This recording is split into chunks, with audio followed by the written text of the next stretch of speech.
దాచేపల్లిలో ఒక ఇంటర్ విద్యార్థిపై జరిగిన అఘాయిత్యాన్ని తీవ్రంగా ఖండిస్తున్నాం. ఇంటర్ విద్యార్థిపై సీనియర్ విద్యార్థులు అమానుషంగా అతన్ని కొట్టడం, చివరికి ఎలక్ట్రికల్ షాక్ ఇచ్చారనే వదంతులు కూడా వస్తున్నాయి.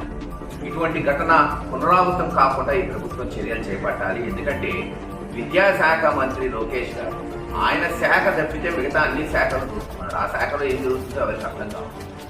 గతంలో చదువుకుంటున్న విద్యార్థులు చాలా మంది డ్రాప్ అవుట్ అవుతున్నారు. ఈరోజు స్కూళ్ళు ఆపేస్తున్నారు, డబ్బు లేక, లేదే సరైన సదుపాయం లేక. లేదు ఇటువంటి ఘటనలు చూస్తుంటే పిల్లల తల్లిదండ్రులకి గురిజాలు పవిత్రమైన ప్రాంతం, గ్రామాలని పట్టణాలు చేసాం, తాగునీరు తీసుకొచ్చాం, మెడికల్ కాలేజీలు తీసుకొచ్చాం, హైవేలు నిర్మించాం, ఇల్లు లేని వాళ్ళకి పట్టాలు ఇచ్చాం. కానీ ఈ రోజున ప్యాకాట క్లబ్లకి, గంజాయికి, లేదు అసాంఘిక కార్యక్రమాలకి, గ్రనైట్ స్మగ్లింగ్లకి ఏరులై పారుతుంది. ఈరోజు మధ్య ఇంటింటికి ఒక కుటీర పరిశ్రమ.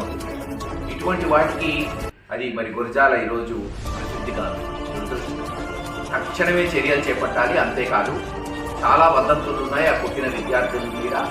వాళ్ళని తక్షణమే టెస్టులు చేయించి అసలు ఏం జరుగుతుంది గురజాలలో, ఎందుకంటే మనం వాళ్ళ పేర్లు ఎత్తడం కానీ వాళ్ళ కుటుంబాలకు హాని కలిగించడం కాదు.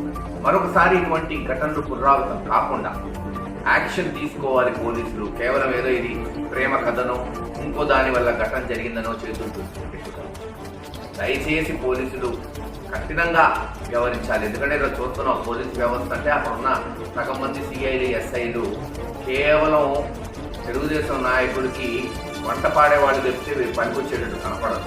అందుకే నికాసైన పోలీసు ఉంటే లా అండ్ ఆర్డర్ని మరి చట్టపరంగా చర్యలు చేపడితే ఏముంటుంది ప్రజల్లో. ఇటువంటి ఘటనలు పునరావృతం కావు.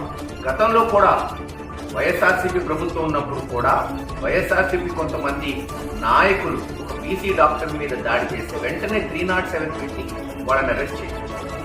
లా అండ్ ఆర్డర్ కంట్రోల్ తీసుకొచ్చారు. ఎవరనేది కాదు ఈరోజు నాయకులు చూడాలి. ఎవరు తప్పు చేసినా, ఏ పార్టీ వాళ్ళు చేసినా కఠినంగా ఉంటే ఇటువంటి ఘటనలు పునరావృతం.